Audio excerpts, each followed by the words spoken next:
Buenas tardes, el día de hoy les venimos a hablar sobre las corrientes y autores claves de las ciencias sociales, un viaje sonoro por los siglos XIX y XX. En primera instancia tenemos la introducción, que es la contextualización histórica, pues durante estos dos siglos. En el mundo vivido las transformaciones profundas, las revoluciones industriales, los cambios políticos, las guerras mundiales y los movimientos sociales. Pues en este contexto surgieron corrientes de pensamiento que buscaban comprender la sociedad y sus dinámicas de desigualdades.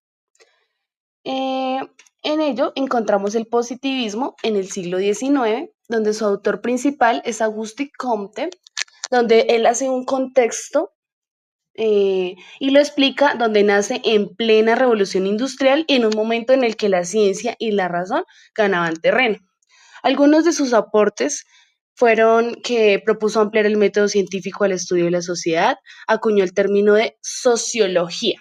Y un ejemplo es que hoy en día su influencia se refleja en encuestas, estadísticas y estudios sociales basados en datos. Justificación. Hoy realizaremos un viaje sonoro para conocer algunas de las corrientes y autores claves de las ciencias sociales cuyas ideas siguen influyendo en la manera en que entendemos el mundo. El marxismo surge en medio de la revolución industrial, marcada por la explotación laboral y las desigualdades de clase. Karl Marx fue un autor clave. Él introduce el concepto de lucha de clases como motor de la historia y el materialismo histórico, explicando que las estructuras económicas condicionan la organización social y política. Su obra inspiró movimientos obreros, teorías críticas y sigue siendo base de análisis en temas de desigualdad y justicia social.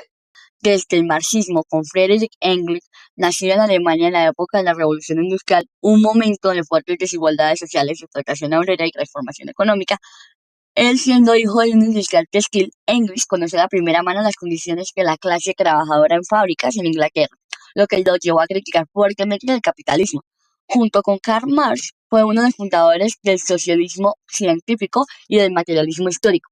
Tuvo varios aportes. Uno de ellos fue la crítica al capitalismo, donde él reconoció o expuso por qué la producción capitalista genera desigualdad, pobreza y anulación. A su vez, desde su obra La situación de la clase obrera en Inglaterra, documentó a detalle las condiciones humanas y de los trabajadores en Inglaterra de las fábricas.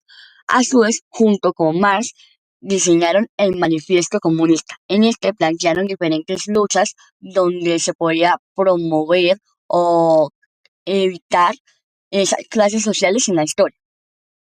Para finalizar, tras la muerte de Max English, se encargó de difundir, editar, completar diferentes escritos que permitiera garantizar y continuar el legado del marxismo.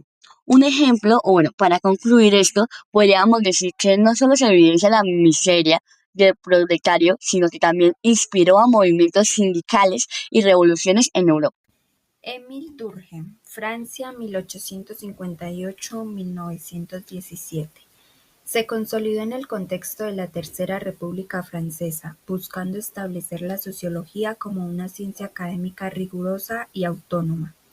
Su aporte esencial fue el concepto del hecho social, que son formas de obrar y pensar externas y coercitivas al individuo, y que deben estudiarse objetivamente como cosas. Un ejemplo actual y persistente de su legado es la tasa de suicidios o el análisis de la criminalidad. Durkheim demostró que estos fenómenos considerados individuales responden en realidad a factores y patrones de integración y regulación social en lugar de causas puramente psicológicas. Tuckle Parkinson, sociólogo estadounidense, figura central de la sociología del siglo XX, desarrolló su obra en un periodo de transformaciones sociales tras la Gran Depresión, la Segunda Guerra Mundial y en medio de la Guerra Fría. Buscaba explicar cómo las sociedades logran estabilidad y orden frente a los cambios.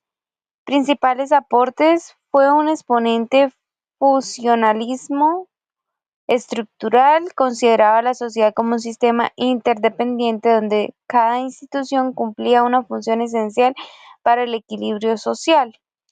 Em, Él hablaba de un modelo ágil Identificó 4 funciones para que toda sociedad deba cumplir para sobrevivir: adaptarse al entorno, alcanzar los objetivos, mantener la coherencia social, transmitir valores y motivaciones a nuevas generaciones. Las corrientes y autores que hemos repasado no solo marcan la historia de las ciencias sociales, sino que aún hoy nos ayudan a interpretar fenómenos actuales como la desigualdad, la globalización o los cambios en la vida cotidiana. Comprender estas teorías es fundamental para pensar críticamente la sociedad en la que vivimos. Así, este viaje sonoro por los siglos XIX y XX nos recuerdan que la historia del pensamiento social sigue viva en cada análisis que hacemos hoy.